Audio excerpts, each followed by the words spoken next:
So the last session, we started on the concept of mind control.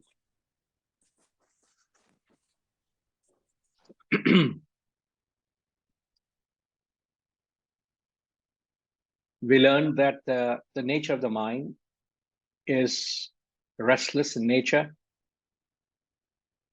The nature of the mind is turbulent, it is strong, and it's obstinate.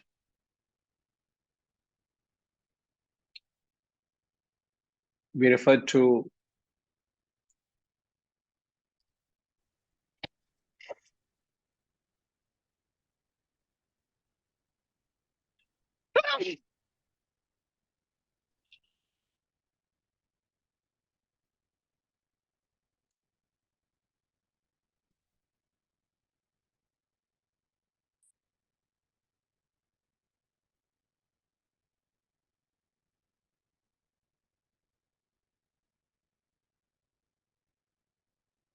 so this is the verse that we referred last week. Chanchalam himana Krishna pramati balavadhrudam tasyaham nigraham manye vayoriva sudushkaram. So the nature of the mind is chanchala, it is restless. Pramati, it's turbulent. Balavat, it is very strong. And dhrudam, it's very obstinate.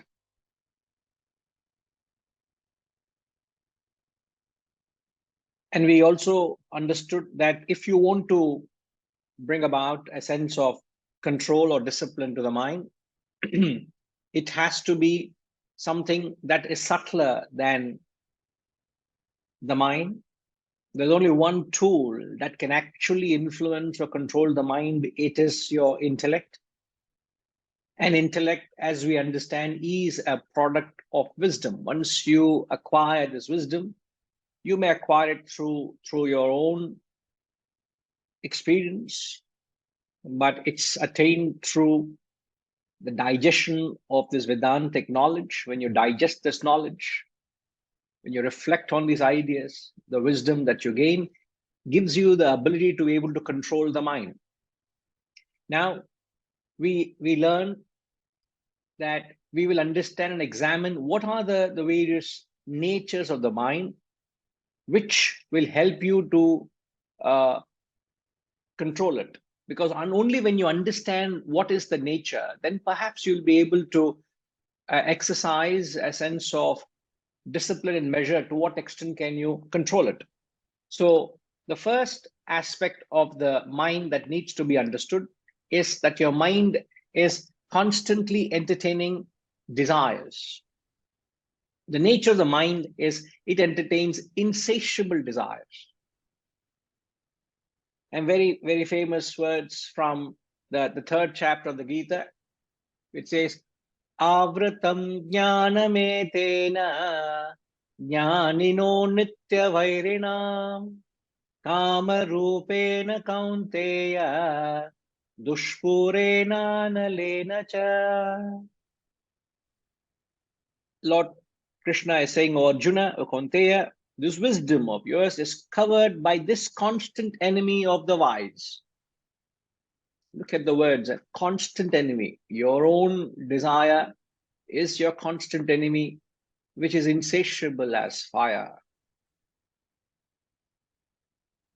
It's insatiable. It's not possible to ever satisfy what your mind asks for, what your mind craves. So it is your mind which is the seed of all desires. It is the seat of desires. All the desires emanate from the mind. So the mind seems to have this quality of constantly germinating many, many desires, insatiable, unending. So you can continuously keep chasing, giving into every desire that your mind entertains and keep running behind it. And you may be quite successful in satisfying the mind, but he says, remember, it has got this nature which it will never, ever be satisfied. The Shastras have highlighted it to a point of fault. They say the mind, in fact, in the philosophical parlance, they say Your mind is like a Ravana.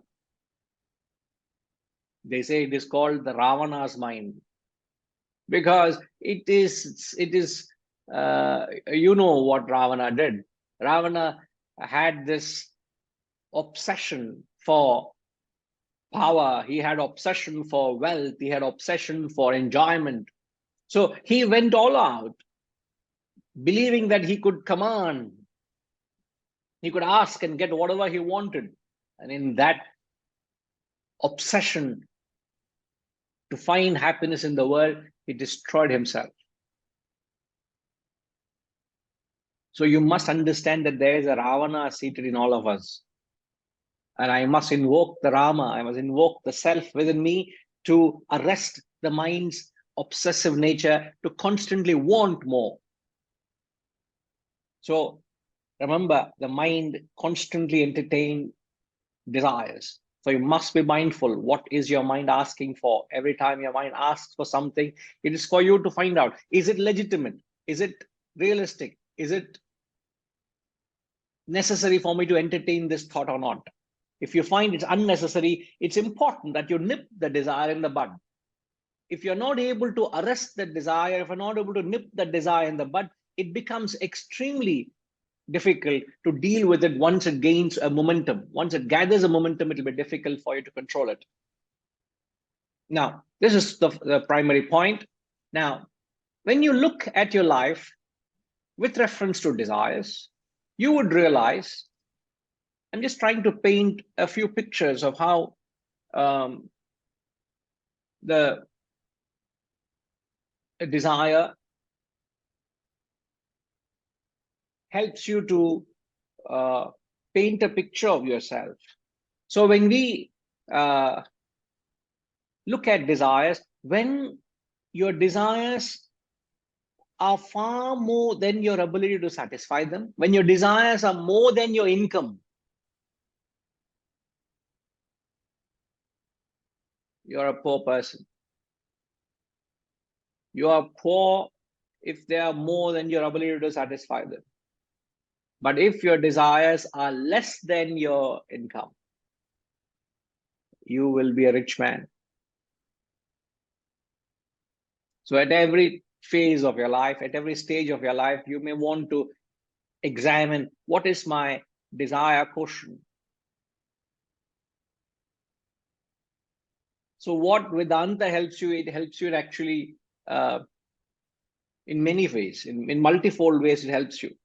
First and foremost, it helps you to put a check on your desires.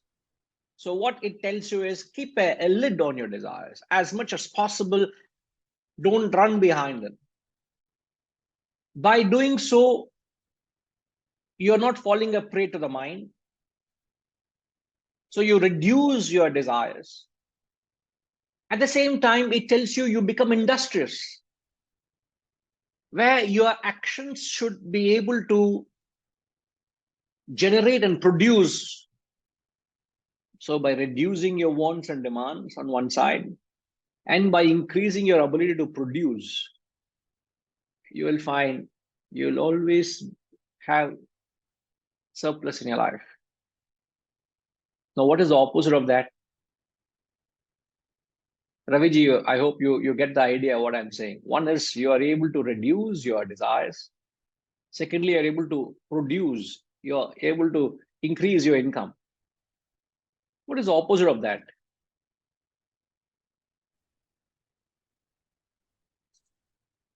Let your desires go unchecked And try to overspend money that you don't have. yeah, you try to live beyond your means. Sorry, you got muted, sir. Yeah. So you try and create endless desires, and you don't have the income to satisfy. So you're all the time borrowing, you're all the time on a negative. Everything is on a higher, everything is on higher. So you're living on future resources. And if that be the case, you'll always be poor, isn't it? That's correct. But on the contrary, the flip side of it, if I can reduce my wants, I don't have a desire.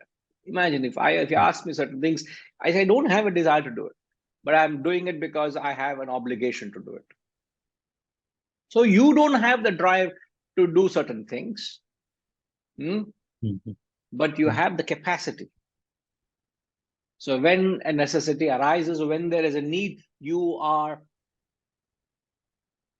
a king. Anything you do in life must be a spillover, they say. It must be a spillover in the sense you are able to do it without any much strain, without any much difficulty. So if you are able to manage your desires, you will find you will have more than sufficient in your life. But many don't have this ability to manage the mind. In fact, don't we see in the young entrepreneurs or the young people who start their businesses or get onto jobs, the first thing they get a job, they'll go and buy a car. The first thing they get a job, they'll go and start investing into picking up a house. They've just started earning. Just because they have a job, they have the ability to. Today, I'm disqualified there. What is credit score? Credit score. Is it the same there in US also for you all? The same thing. How much you can? Yes. How much you can borrow? I am totally disqualified. My credit score is 0 because I don't have a job. And people will keep calling me and saying, "Sir, we'll give you a loan." I said, "You people can't give me a loan because I don't have a job. I don't have a salary. How can I?" They'll tell me, "Show me your salary slip." What salary slip? I'm a jobless fellow.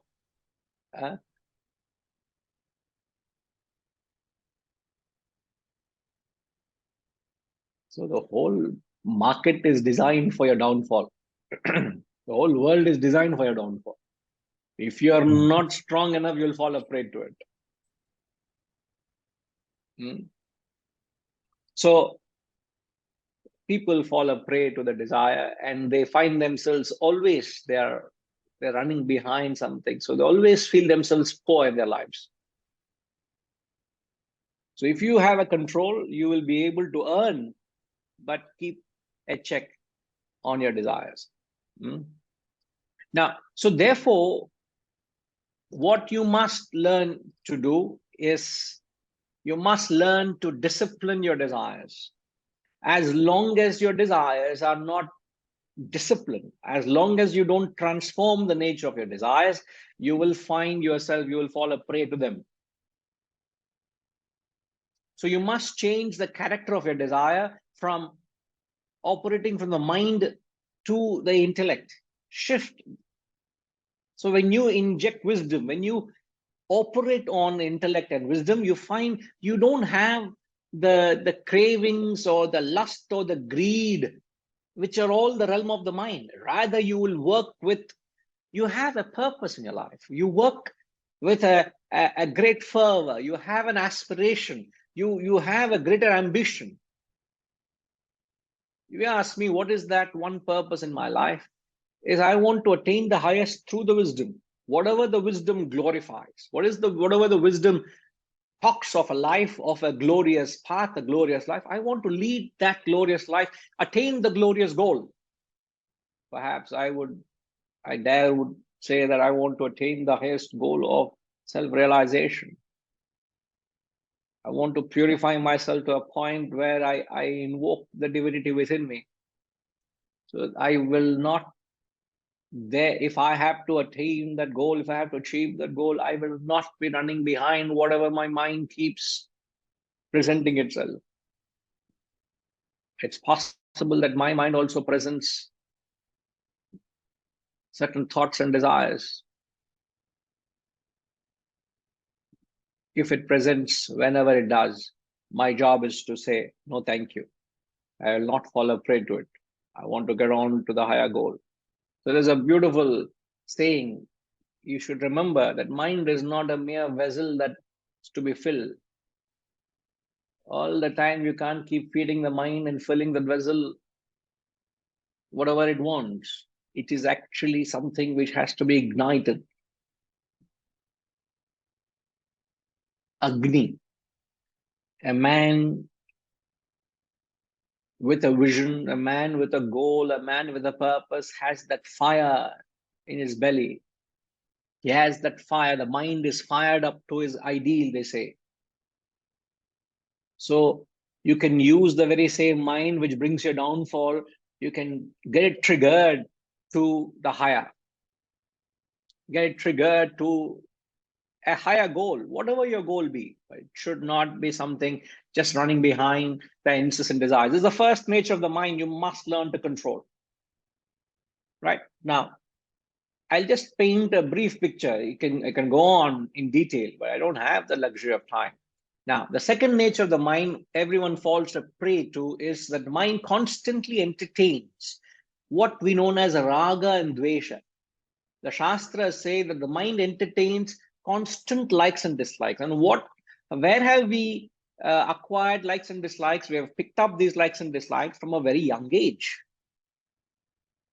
And your well-wishers, your parents, your friends, they constantly kept feeding rather your likes and dislikes. So today you have a strong bundle of likes and dislikes. I have a specific like for certain things and I have a dislike for certain things. You may say, sir, so what? If that be the case, so what? Now you must understand this. When you operate on likes and dislikes, you must understand the world around me is not designed to cater to my individual whims and fancies. When I say the world, I mean my family, I mean my work environment, the country I live in, the place I live in. It is not designed. Is the government and the country I'm living in or the society I'm living in, is it going to dance to my tunes? No. If I want the society to live in a particular way, you think the society is going to cater to my likes and dislikes? No. Is the government going to operate on my likes and dislikes of whims and fancies? No. I can't expect my own family to align to what I like to do because they have a personality of their own. And as long as your likes and dislikes are not met, it will cause constant pain and agony in your own mind because you are wanting the world to turn and cater to your likes and dislikes. It will not happen. And today we have got a very strong-headed personality where we all want to operate in a particular way. We all want our mind, our wants to be fed, to be satisfied. That's not going to happen. Point one. The second point is, remember, what you like to do may not be the right thing for you to do in life.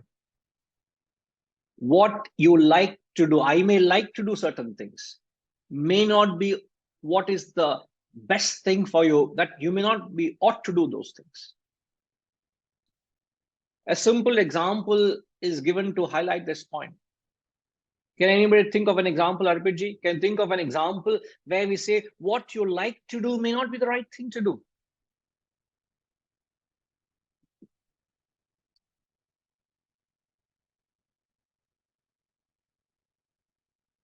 I mean, I can think of many, going back to the comments earlier. You may like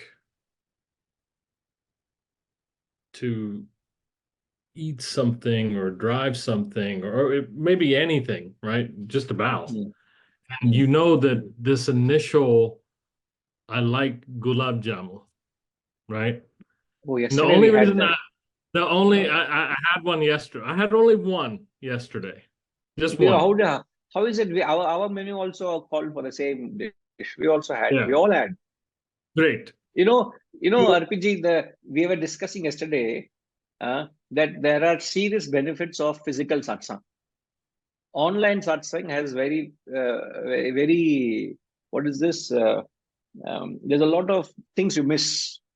Yes. Our August gathering, which we had every satsang we have every Sunday, the gathering decided that what come may, we will have the physical satsang.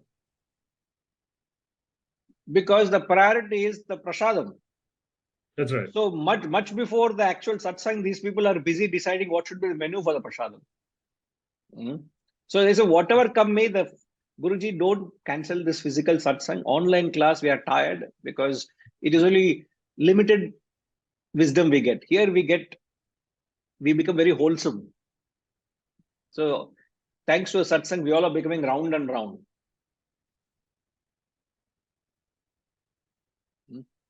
So gulab jamun, yes sir, you were saying gulab jamun. Yes. So so I had one yesterday only. My 86-year-old uncle had two, by the way.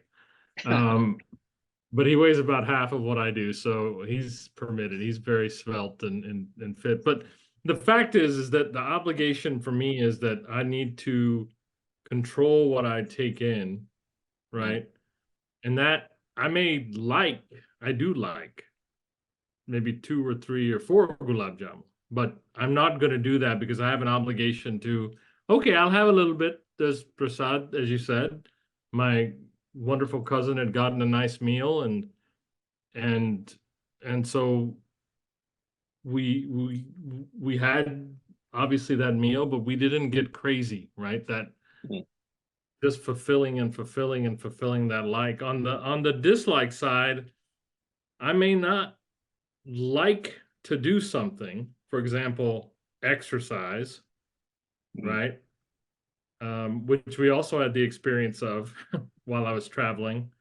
But it's an obligation that, at some point I have to say, enough is enough. I have to get off the couch and I have to get outside or do whatever and move about, right? That's again an obligation to myself. And it could be I don't like to visit a certain relative, or I don't whatever that thing is, but then you really have to stop and ask yourself, is that the right thing? Right? So your conscience pitches up a kind of, it's like the railroad track where the switch works, right? And you're coming to the fork in the road and your intellect says, you know what? You may not like to go this way, right? As Robert Frost said, right? Which road you take is important. And sometimes it's not the most appealing road or glamorous road or whatever it is, but you have to do that because it's your obligation to do that. And so we had the occasion to walk 4 miles, which is what, almost 6 kilometers, something like that. A little more. Yeah, a little more, to a baseball game from our where we were staying. And we were tired before we got to the game, but it was good for us, right? It was, we needed to do that. It was hot and it was many things we didn't like about it, but we all felt better once we got there, and we felt we had, and all we were doing was working off the prior meal. So it wasn't like a big thing, but yeah. So I think there are many examples,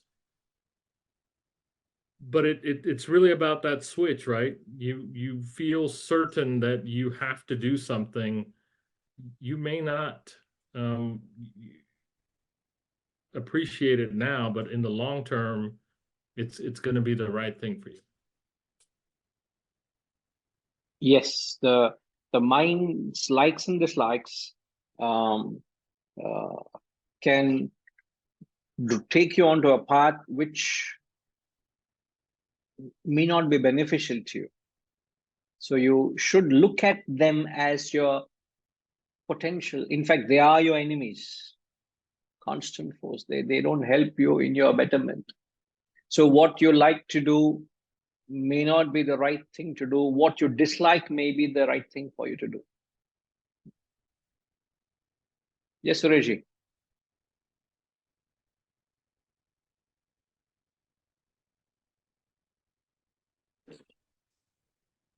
In this context, there is a beautiful sentence which I think we can all do well to remember. The price of discipline is much less than the pain of regret.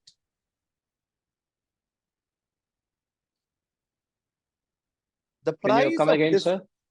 The price of discipline is much less than the pain of regret.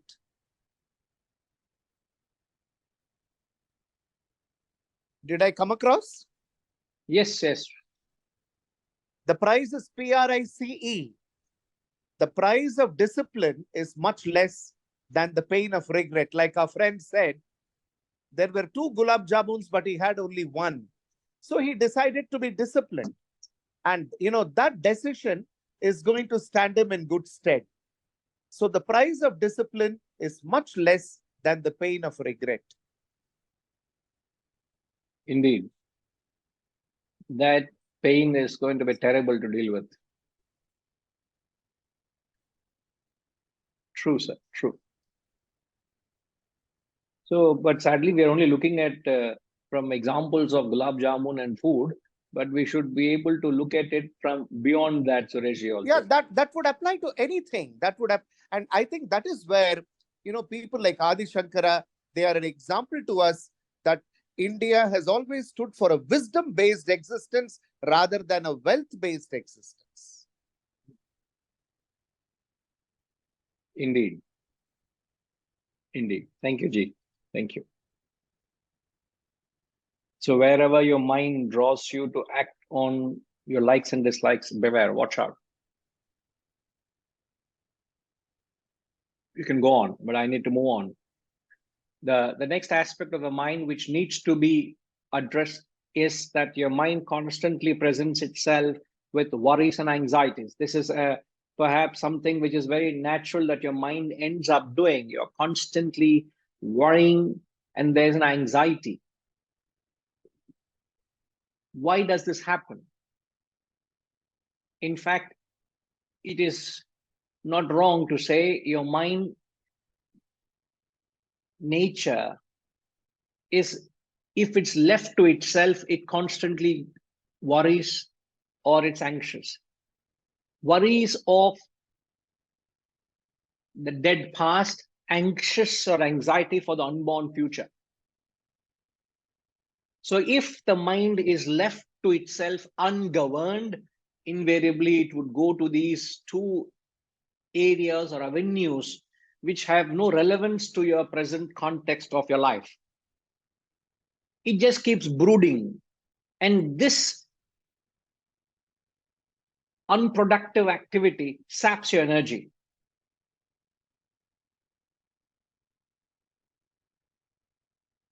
So you will find yourself very tired. You will find yourself very exhausted.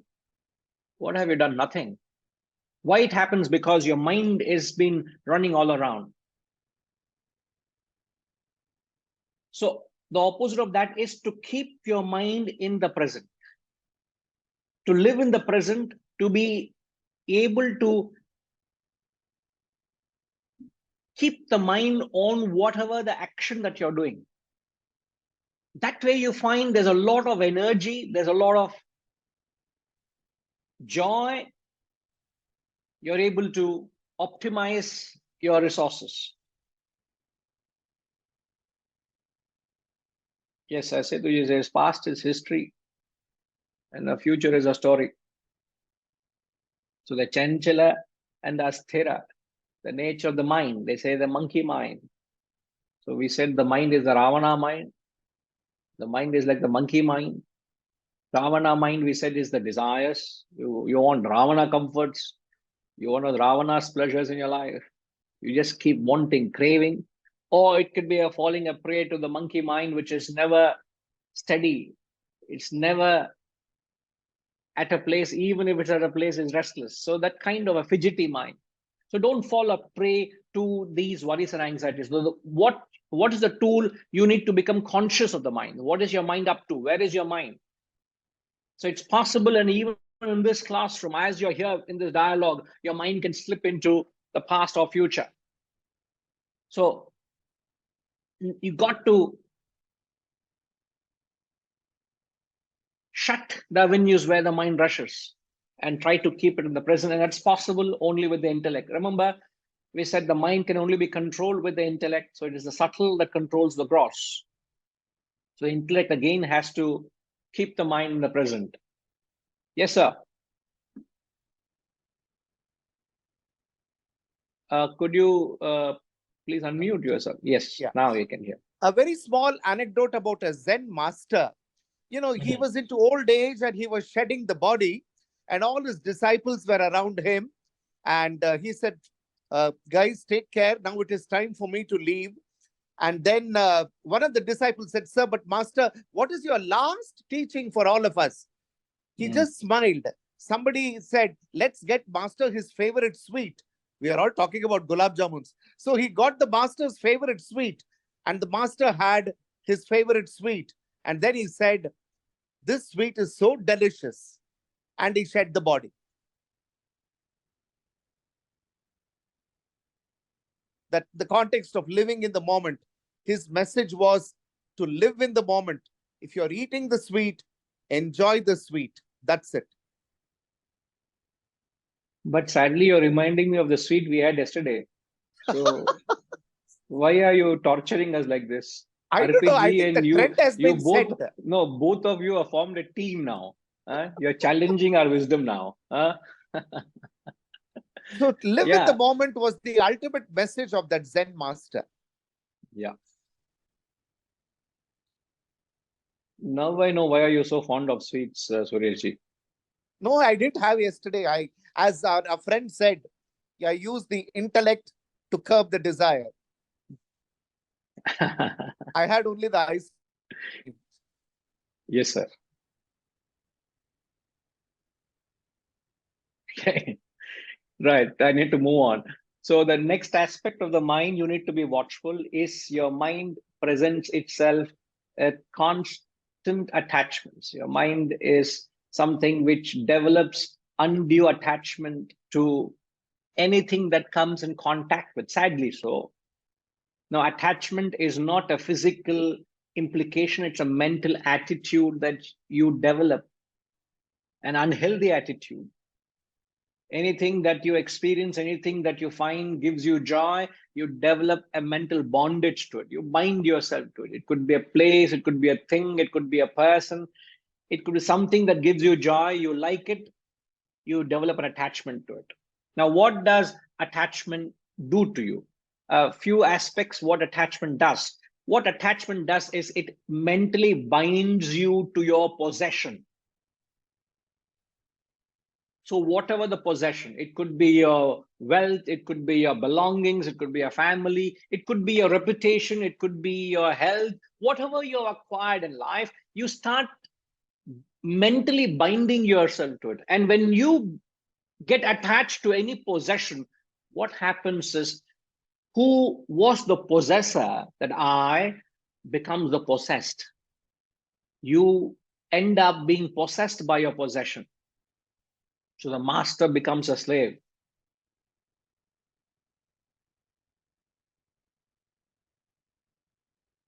The possessor becomes the possessed. If you're attached to your wealth, instead of you possessing and enjoying your wealth will possess you. Now, when the possessor becomes the possessed, what happens is, whatever happens to the object of possession happens to you. Mark my words, please. Attachment, as I've said, is something you bind yourself mentally to your possessions. When you bind yourself mentally, the possessor becomes the possessed. You switch roles. The subject becomes the object becomes the subject. When you are attached to anything, the object of attachment possesses you. Then whatever happens to the object of attachment happens to you. Example, I said, if the wealth starts possessing you, what happens? Wealth becomes a source of pain or agony or misery or suffering. Because the nature of the wealth is to go through fluctuations. whatever you're attached to. You're invested your wealth in stocks. You are invested in, you can't give your wealth in your bank account or in your house. You have to invest somewhere for some returns, and it's going through fluctuations. What happens? The fluctuations of the external wealth causes internal agony. Why does it cause a little less wealth? If you have lost some wealth, it causes pain. If you have gained some wealth, it creates joy.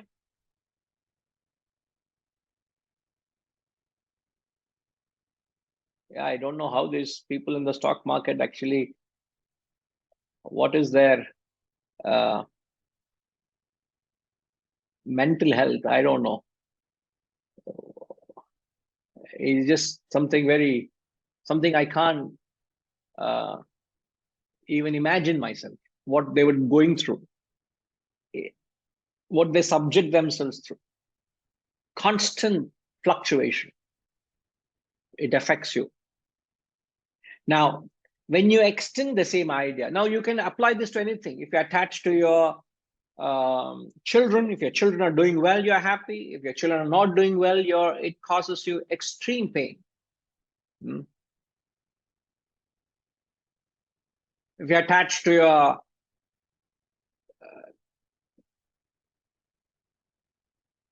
carpet, and if somebody walks in with a dirty feet, oops, it hurts you so badly. And you made a mistake of buying a light carpet because you have a taste for sober color, and that's it. Every time your dog walks on the carpet, every time somebody walks on the carpet, or every time you walk onto it, you're all the time concerned. Does it create any stain? Has it messed up? What is the state of it? Why you have to go through that pain and agony? I don't understand.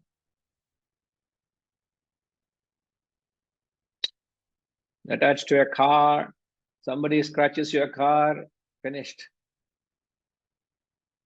Anything that you're attached to causes a lot of pain. Nah, that's all right. No, you don't realize that when you extend the very same law of attachment, the extremity is when you are attached to something, you will ultimately lose your object of attachment. Attach, you lose. In fact, you're detached to it, you gain. Anything in life, if there is any amount of anxiety in me to want it, you will lose it. The only way to get something is you have to let go of your obsession in the mind. The moment you let go of that obsession, you get it. If something is eluding you, if something is running away from you, is because of your craving, your wanting. Remember this. The moment you drop the anxiety, you will find the object of desire comes to you. And you must be able to see how this law actually functions, how it reflects in your life. Attach or lose. So this is the fourth aspect of the mind. Now, the fifth aspect of the mind is your mind entertains constant, it's impulsive in nature.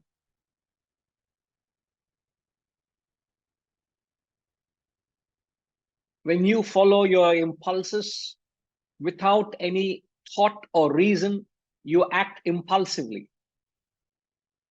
Those who predominantly operate on the mind, they have mood swings. They are very unpredictable how they behave, what is their nature, how they express themselves, because they have no control over their emotions. They have no control over their impulses.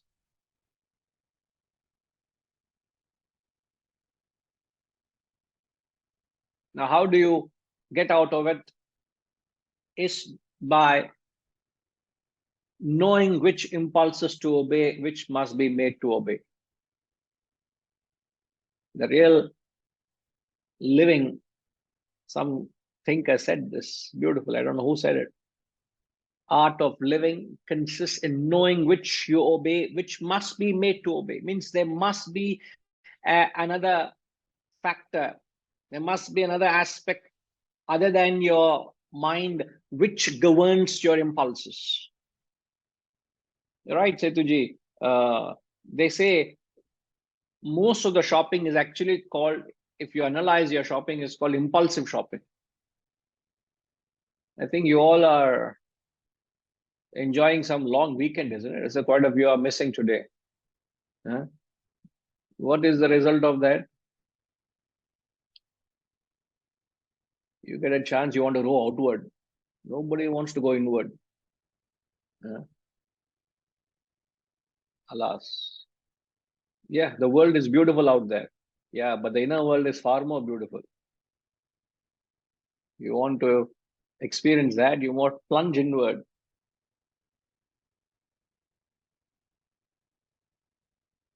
Extroverted, running around in the world. Sad. So it's all impulsive shopping. Everything is impulsive. You fall a prey to that calling. Let's go out. Let's walk. Let's do this. Let's do that. Outward. Don't fall a prey to that. I'm not saying it's wrong, but you must curb that natural instinct. Now, the next aspect of the mind is one of the important aspects is your mind also entertains variety of emotions. Now, I'll cover that aspect when we come to the next point, after we cover a couple of points, which is when we do the concept of emotional management, I'll talk there. But the 6 aspects of the mind that you need to be mindful. First, we said is desires. The second we said is, what did we say? Gayatrima, are you with us? The first we said is desires. The second nature of the mind is attachment. A little later we said attachment certainly is there. Yes, SR. Never it is in place, Guruji. What is not in place? Never it is in place. What Mind is is not never in in its place. place? This monkey is mine. Indeed, your mind is like a monkey. It's never in its place. I'm only talking the salient points which the mind needs to be addressed. Mind needs to be covered. What are the 6 points that we just mentioned? We analyzed 5. I mentioned the 6th. Arbiji. So desires, raga dvesha, likes and dislikes, worries and anxieties, attachment, impulsive nature, and forgive me, Guruji, I didn't catch the last one. It just something clipped, or you said it very quickly and I missed it, so my apologies. No. The last aspect is emotions. Emotions, okay. The mind is constantly entertaining emotions, Entertaining emotions. a variety of emotions. It could be negative emotions, it could be positive emotions. And if you don't have a control over those emotions, it can cause you a great imbalance. So you rightly said your desires, your likes and dislikes, your worries and anxieties, your attachments, impulsive nature, and your emotions. Imagine all of them, your mind is letting loose on you. I don't know how you're able to carry on with your life. How can you retain your sanity? I can't understand.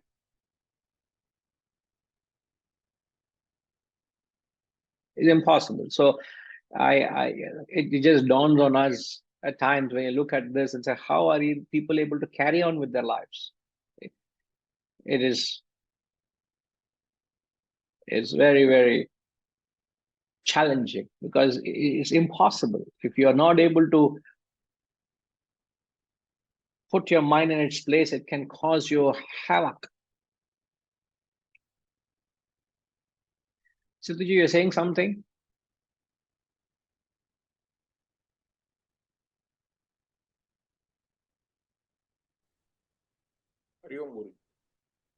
Yes, sir. Illogical and irrational.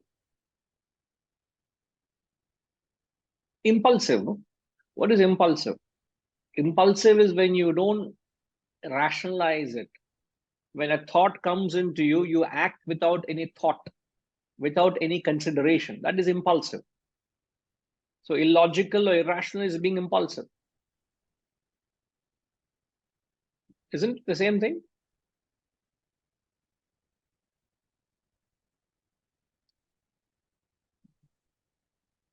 There may be one or two other aspects which is not exhaustive, as I've said, but it gives you an idea of what the mind is.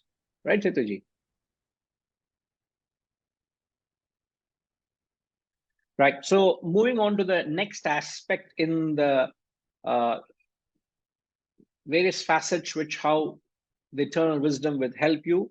Some of the people here may be having heard it in last few events we've been happening, but something which is very, very important is how we're able to club the aspect of how one can be industrious, how one can be prosperous, and how one can retain that peace within.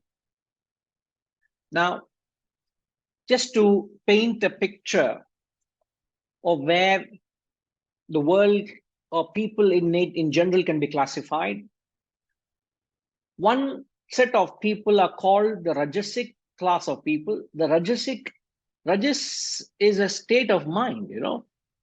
Now, a state of mind where people are very active, very energetic, very action-oriented, but their actions are prompted by their mind. They operate on their desires. They become very greedy. They operate very selfishly. So as a result of which their actions destroy their inner peace. So as a lot, they're very prosperous, productive, but they're not peaceful. The next class of people are the tamasic class of people. They want peace, so they find that peace, but the peace that they're getting is by abandoning action. As a result of compromising on action, they are not, as a result, they're not productive, they're not prosperous, but they're very peaceful. Now, in general, tamas can also be a state of mind where you're complacent. You don't want to work on yourself. You're very indifferent to life. Imagine if I'm obese. I don't care. So be it. It may cause me disease, but I don't care. So be it. I'll take medicines. I'll continue to live the life I want to live. You're very stubborn, very indolent, lazy. That kind of a mindset. Now, quite different from Rajas and Tamas is where you are Sattvic. A Sattvic person is one who is able to find himself industrious, he is productive, he is active. As a result of his actions, he is able to produce in his life. And since his actions are not driven on desire, he's not driven on selfishness or greed, he works for a higher cause, he finds himself, mind is quite at peace, at rest. So how does one achieve this beautiful aspect of life where you're able to combine prosperity and peace? Now, as I've said, when you live a life of Rajas, what does Rajas produce? It produces a lot of mental agitation.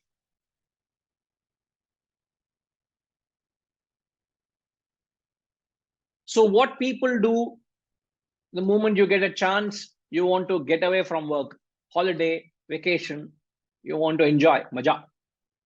So when you get away from work, what happens? You drop productivity, you have resorted in tamas. So what you will find is you have achieved peace. But they very soon realize that they need to pay their bills. You need to get back to action. You get into action, you got productivity, but again, you've lost your peace of mind because action produces agitations.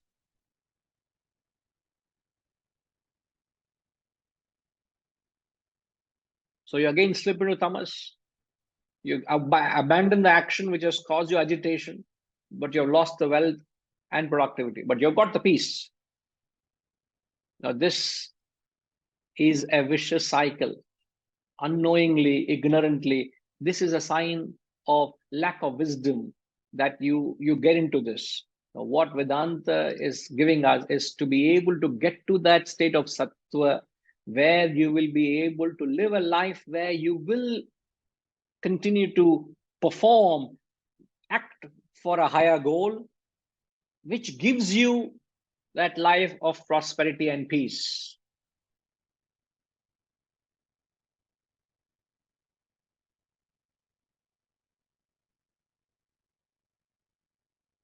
So how do you reach that state is by living a life of sattva.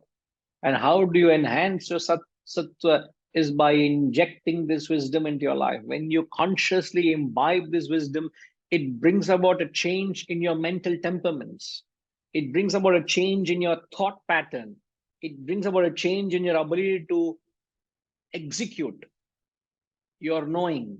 It's not about knowing, it's about how you translate that knowing into action. And once you live a life of a sattvic action, you will find yourself, your life is blessed with both, not either or, but both peace and prosperity.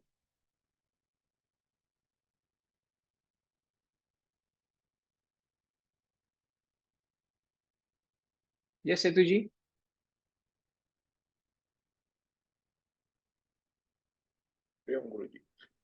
Since sattva, sattvic person is, he works with yajna spirits and he is happy with the remnants of his sacrifice.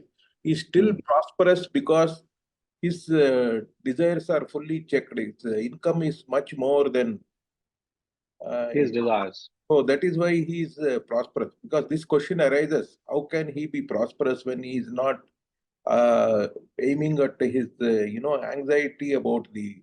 Everyone think one has to be anxious about the result, and they have to work. But he may not make big money, but he will be at the end. He will be prosperous because he. No, why do you say a person who is sattvic may not make big money? Imagine an industrialist who's of a sattvic nature. His objective is to, let's say, expand his business to serve the community. So he brings about the most environment friendly. He incorporates people who are the most deserving in the society. He's very honest. He's very upright. He works with such high principles and values. So he brings integrity to his work and he works it holistically to benefit a larger cause. People, because of his dedication and ability to put forth such positivity, the positivity attracts positivity. It may take time, but it'll attract. In return, he will get orders, he will get recognition, he will get name. He may not be interested in all that, but he will be blessed with all those perks. He will be blessed with all those amenities and facilities. He may not be interested in it, but he is blessed with it because he is driving his business not to fill his pockets, but he's driving his business to enrich every employee or every life that business connects. If I'm producing a product, let that product enrich life of every customer of mine.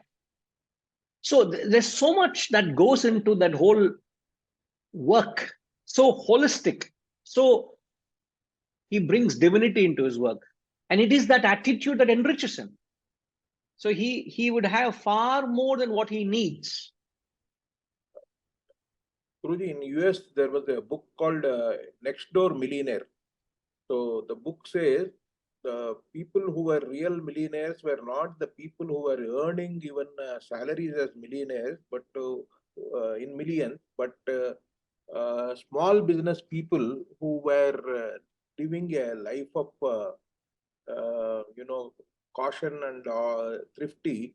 They were really making millions, and they were even loaning their people, their neighbors who were making millions. And it was a truth. It was a big survey done, and because all those who earn millions in every year, they overspend. They immediately their lifestyle changes, and when the market collapses, they become paupers. They are not the true millionaires, as you rightly said.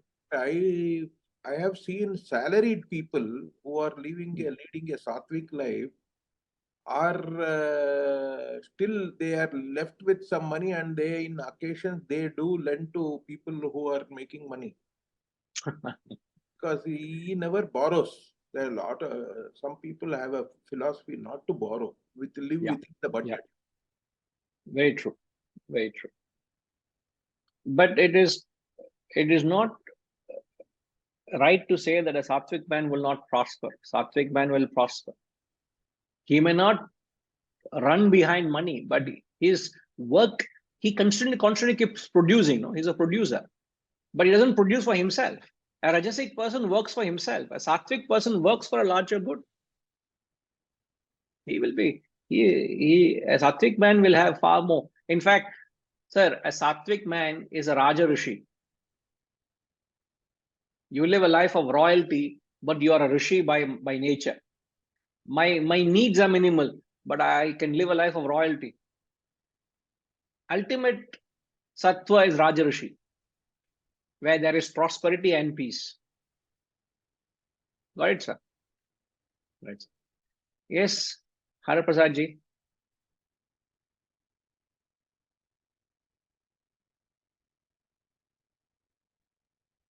Mahoday, can you hear Yes, sir. me? Yes, Yeah. yes. The previous slide you showed me reminds me of Swami Vivekananda. So what happened, he was a Rajasic, but he was driven by Sattva.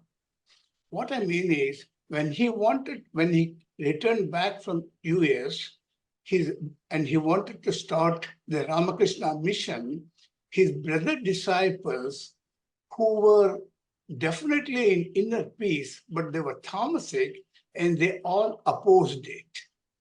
And whereas Swami Vivekananda, because of his so much of strong sattva, the rajasic nature drove him to start the mission. So what I'm saying is, rajasic nature is required, but it should be driven by sattvic guna. Then it is not. Then it's not rajasic nature. It's just sattva. As I get what you're saying. No. See, if there was no rajasic nature in Swamiji, he wouldn't have started the mission. So No, rajasic. my clarification to that point is sattva is misunderstood. Sattva doesn't mean you're inactive. Sattva means, sir, let me present the next slide to you, so you perhaps it will justify or clarify what I am saying. The highest of sattva is you are able to live in this mindset.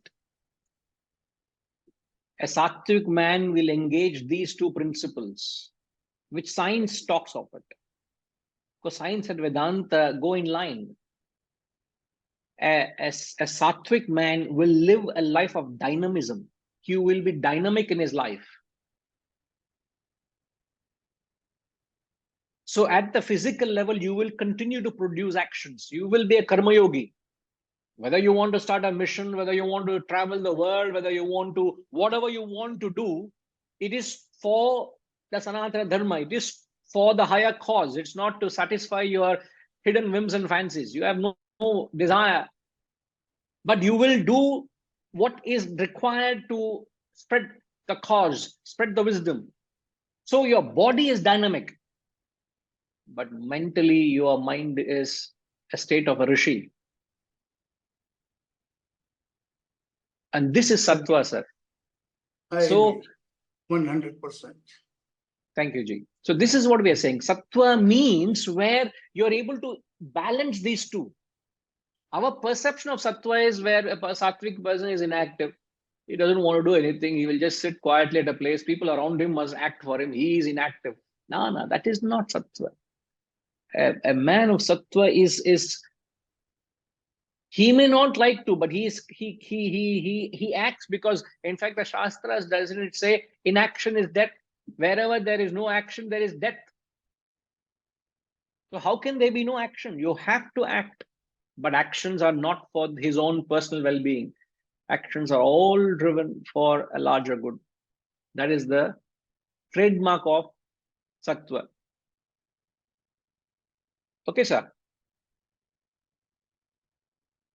Thank you. Now, the next aspect is the point where I mentioned of emotional management. Now, where do emotions arise from? All the emotions that your mind experiences. It could take a mention of any emotion. It's important that you must understand where, first and foremost, where your emotions arise from. Vinay, good to see you. You're here. Are you with me?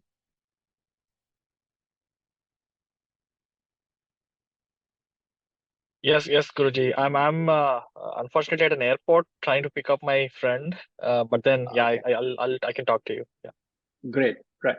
Good, Vinay. Can you tell me what is the root of any emotion?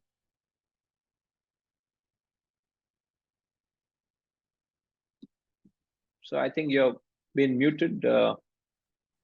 Yeah. Yeah, it could be all the things that you mentioned in the earlier, all those 6 aspects of the mind. Surprisingly, Vinay, I did not mention on the emotion. I just touched on emotion. I said I'll talk Oh, about right. The aspect 5 of aspects. emotion. Okay. I Right. talked about the 5 aspects, and then I said under the emotional management, I'll address the emotions. Now, my question is, what is the root of any emotion? Now, can you mention any what are the emotions that one's mind feels? Mention a few, positive and negative. Yeah. Like happiness, contentment, anger, grief, sadness. Yeah. Yeah. What is the cause of that? What's the root cause of any of the emotion? At least my thinking, or at least my understanding is, I feel the desires and attachments sort of lead to this, but my understanding could be incomplete in some sense. Sir, you have spoken the gospel, sir. This is what it is. You have spoken the truth. When your desire is the root of any emotion. When your desire is fulfilled or unfulfilled, a variety of emotions arise because of the desire. So root of emotion is your desire. Any emotion you analyze, it comes from the desire. So when you have any emotion, it's a virtue to have an emotion. But once your emotion goes out of control, it's a curse. And that's where we're talking about managing your emotions or emotional management. Now, these are a mention of few, but then there's a long list. What are the emotions that arise out of desire? As you said, anger, krodha, greed, lobha, delusion, moha, mada, arrogance, matsarya, envy, bhaya, fear. All these emotions are arising out of your desire. And if you have no control over your emotions, what happens, sir? Are you with me?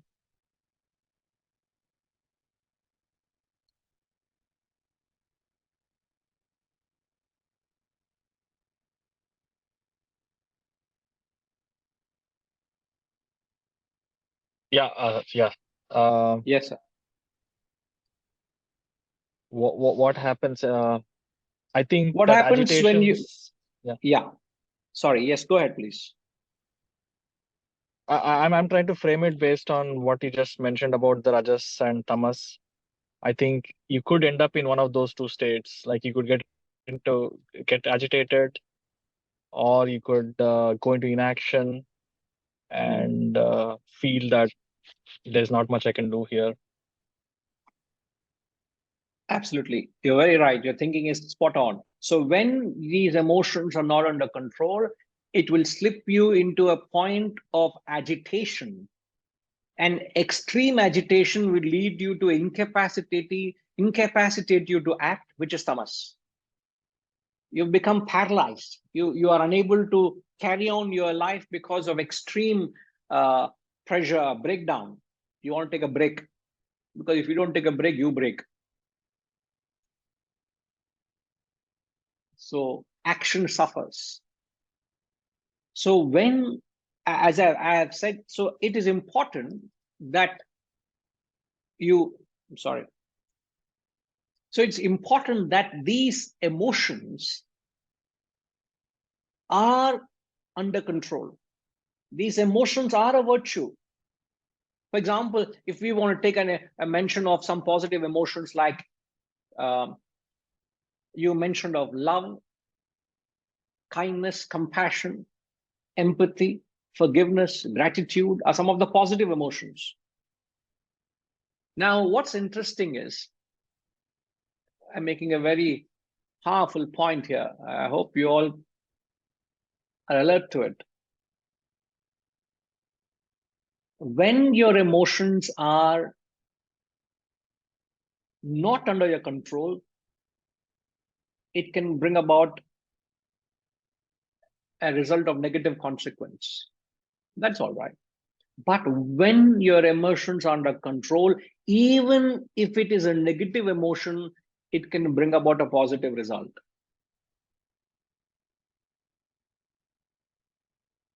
I repeat, when your emotions are guided by your intellect, even it could be a negative emotion, it can bring about a positive result. But when it is not under control, it can be a positive emotion, can bring about a negative result. So what we are trying to highlight is the importance of ability to manage or harness your emotions. I repeat the question. I would like to, in the next 5 minutes, I have to conclude. I would like to have examples to clarify this. The point I'm making is, when your emotions are under control, it could be a negative emotion, can bring about a positive result. When I have no control over emotion, it can be a positive emotion, can bring about a negative result. Now, can you relate to that idea?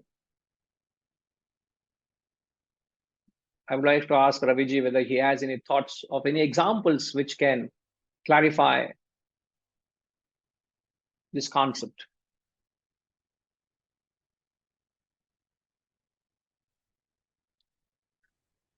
Dharmagraha can be one example, that an anger which is justified or to defeat over injustice or evil, that will give a positive result. It is one example I can think of. Can you relate that example to our personal lives? Because it's theoretical when you say, Yeah. I may not be able to relate. I can conceive and relate to it, but not everybody may not Yeah. be able to relate to it. How do I apply anger for guiding it for a positive result? Yeah, when someone is acting, doing injustice to you, to fight against that, to you or to your community. So to fight against that is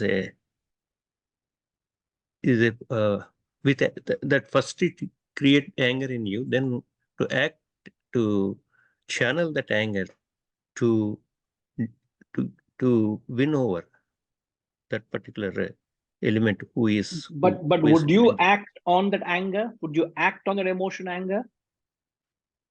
Yes, right. You will act on, No. and you will control it, and yeah, Then you you take can, it- then you can't say I act on the anger. No, I am not acting on that anger. correct. If yeah, if I'm act out of anger, then I have no control.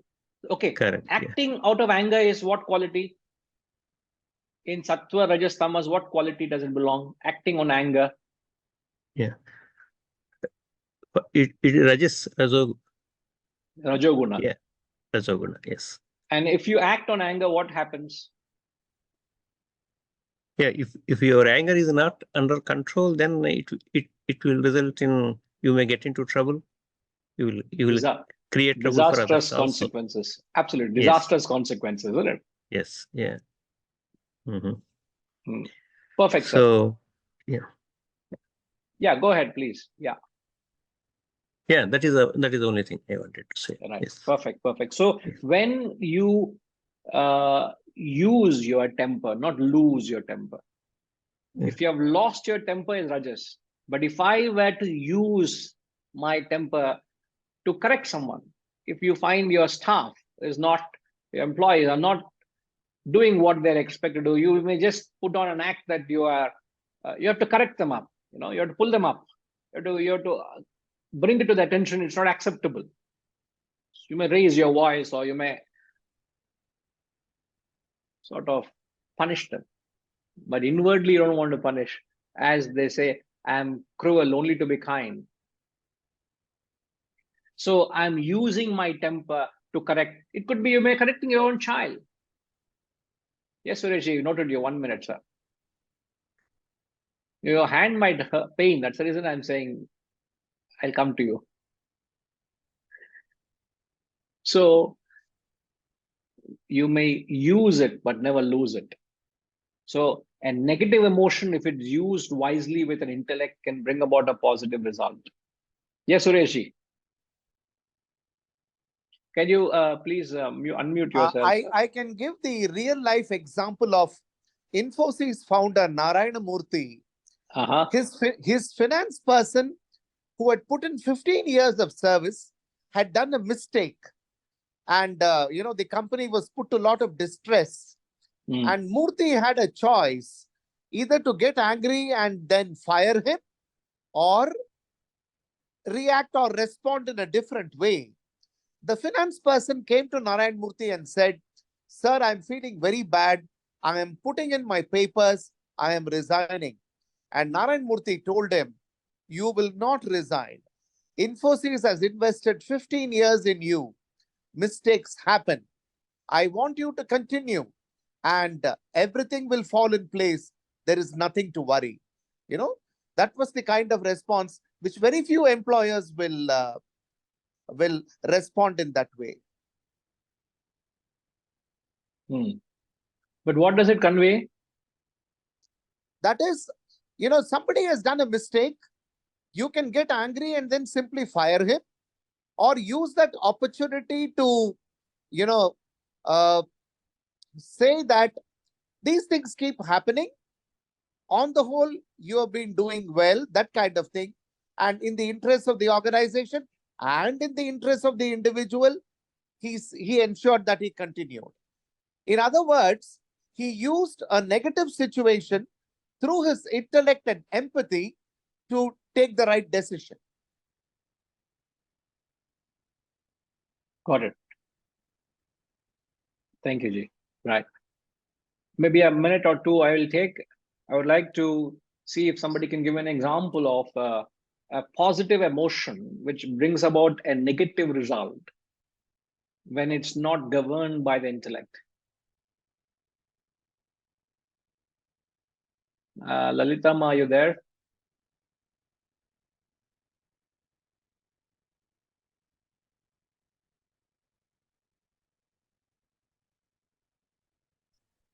Can you hear me? Yes, loud and clear. Yes. Okay. Can you just repeat the statement again? Yeah. The last thing I was saying is a positive emotion when not governed by the intellect, can bring about a negative consequence. Positive emotion. Okay. I'm not able to remember connect right now. I'm just No trying to issues. think. Not at all. No issue at all. Okay. Take your time. So you're angry with somebody and you don't want to react. But then you're Okay. dealing with you're dealing with a negative emotion there, aren't you? Yes, you are. But you I'm can talking of a positive emotion. positive one. Say you love your grandchild Mm. and the love between you and the grandchild is immense. But what was the other reaction you're supposed to? A positive emotion brings about a negative consequence, negative result. Oh, okay. Yes, we have a constant love for grandchildren, and then when you don't get a feedback from them, then you get a negative reaction. So that's your attachment, right? Yeah, that's my attachment, correct. Which is not right to have an attachment. Yeah. So that comes into the other aspects of the mind that we covered earlier. But here we're talking about the sixth aspect of emotion, which is managing your emotions well by the intellect. So Okay. there is a slight difference, though they're all connected, but there's a slight difference. Now I'm with you on this. It's rather perhaps you need to give it a thought, and you're almost there. When you take an Okay. example of loving your child or grandchild, see, in the process where this love of expressing love, which is not measured or governed, what happens in the process of loving? You pamper them and destroy them. Correct. And when you pamper them, what happens? When you pamper them, you kind of lose them sometimes when you over pamper them. Pampering is over. There's nothing is under pamper. Yeah, But yeah. I'm sorry, I'm very sorry. Out of the mind, my mind is a funny mind. Pamper, I'm thinking of the diaper, Okay, not that. because there is a brand Pamper, so we're not talking of that Pamper here. Yeah, I know. Now, pampering itself has a negative connotation. So, what is over pampering? There's no over and under. Pamper means negative. Now, what happens is, sorry to say this, but when you pamper them, you make a monster out of them. You destroy Yes. them. So then they Mhm. start demanding, they start asking for more. And when you don't give in to their demands, and they, what they make ruckus, and they are very, very strong. It's very difficult to control them. Why are they like that? Is because we have given into our weakness of ungoverning our affection for them. Just because I have a feeling for them, it does not necessarily reflect in destroying them by giving into their demands and wants. Actually, I'm falling a prey to my weakness of my love for them. So, but a positive emotion, when it is ungoverned, can bring about a negative result. Correct. Thank you so much, Guruji. Thank you, Mark. Thank you. So, just an observation. You can expand on this idea. As Hariji also rightly puts it, charity is a very positive emotion. When you don't govern that charity, when it's not done with a conscious backing of intellect, can bring about, it can do more damage than good. Yeah, that's another point. Very good point, Hariji. Vinay is asking a question. Guruji, have mentioned about action for a higher goal purpose as Sattvic, and it thought guidance on how we do goal setting with a view to being noble higher, especially around mundane daily life. I'm glad you asked this, Vinay. Sir, it's important is when you set up a goal, it must have a common interest. The least goal you can think of is your organization's interest. The purpose of a goal, the definition of a goal, sir, is it has to be beyond your own selfish purposes, where there is no personal egoistic satisfaction of your own personal self-centered interest. So whenever you are working, you are not doing to gratify your own hidden agenda.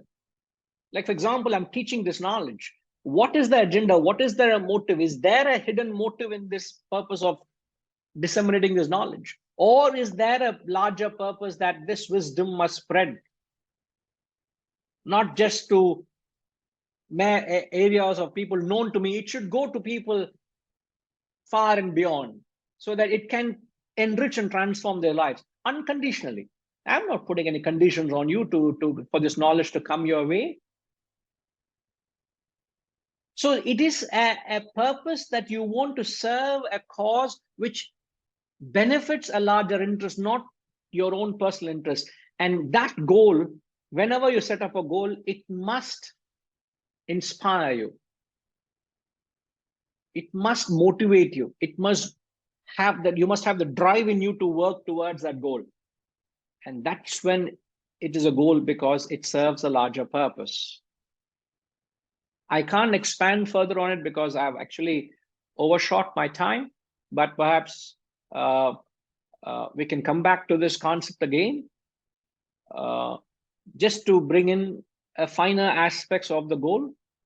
But to conclude, I will only say that a goal is defined as something beyond your selfish interest. That's the acid test. And the question thereafter would be, ask yourself, how high, how lofty can your goal be? The more loftier the goal is, the less selfish you are. And that is to live a life of sattva. All right. The next session will be the last session, where we would be concluding on this the 6-week session that we have promised to cover. We have touched on acquisition, enjoyment so far. We have touched on happiness. We have covered how you relate to the world, managing stress. Today we touched on mind control, what is to be prosperous and peaceful, emotional management. Now, the last session, we will touch on the last 4 aspects, which is enhancing resilience, a certain tips on parenting, how do you manage various roles we play in lives, and lastly, how to achieve a life of true fulfillment, which is a fulfilled life. So these 4 aspects, which we would be easily able to touch on. So if you have any questions, if you wish to clarify anything, please feel free, and we will conclude it the following Sunday. Right? Thank you. Om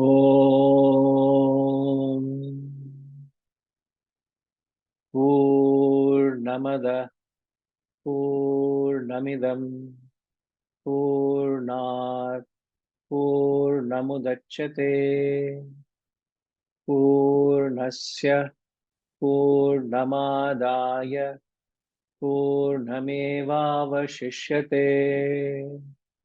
Om Shanti Shanti Shanti. Hari Om. Shri Gurubhyo Namaha. Hari Om.